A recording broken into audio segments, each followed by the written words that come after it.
শীতের আগমনে ঢাকার নিউ মার্কেট এলাকায় শীতের কাপড় কেনার ধুম পড়েছে। সকাল থেকে রাত পর্যন্ত ক্রেতাদের ভিড়ে জমজমাট হয়ে উঠেছে বাজার এলাকা। বিভিন্ন বয়সী এবং পেশার মানুষদের ভিড়ে নিউ মার্কেট, গাউসিয়া, চাঁদনী চক সহ আশেপাশের মার্কেটগুলো সরগরম। নভেম্বর মাসের শেষ থেকেই তাপমাত্রা কমতে শুরু করেছে, ফলে শীতের পোশাকের চাহিদাও বেড়েছে। এই চাহিদার সাথে তাল মিলিয়ে ব্যবসায়ীরাও সাজিয়ে তুলেছেন তাদের দোকান। গরম কাপড়, সোয়েটার, জ্যাকেট, শাল, টুপি, মাফলার, গ্লাভস সব ধরনের শীতের পোশাকের পসরা বসেছে। এরই মধ্যে দেশি ও বিদেশি ব্র্যান্ডের পণ্যের পাশাপাশি সস্তায় ভালো মানের কাপড়ও পাওয়া যাচ্ছে। ক্রেতারা বলছেন, নিউ মার্কেটে মানসম্মত কাপড় তুলনামূলক সস্তায় পাওয়া যায়।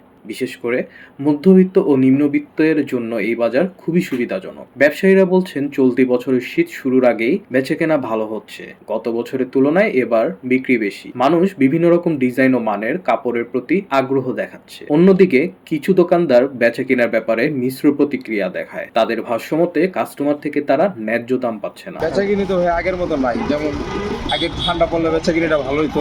একটা মাল কিনা মনে করেন 1200, কাস্টমার দাম বলে 700। বেচাকেনা খুবই কম। দেখা গেছে যেখানে 400 পিস মাল বেচার কথা ওইখানে আমরা 200 পিস মাল বেচছি। শীতের তীব্রতা আরও বাড়ার সাথে সাথে বাজারে ক্রেতাদের ভিড় বাড়বে বলে আশা করছেন ব্যবসায়ীরা। Shahriar Sayem Chowdhury, new market, Dhaka.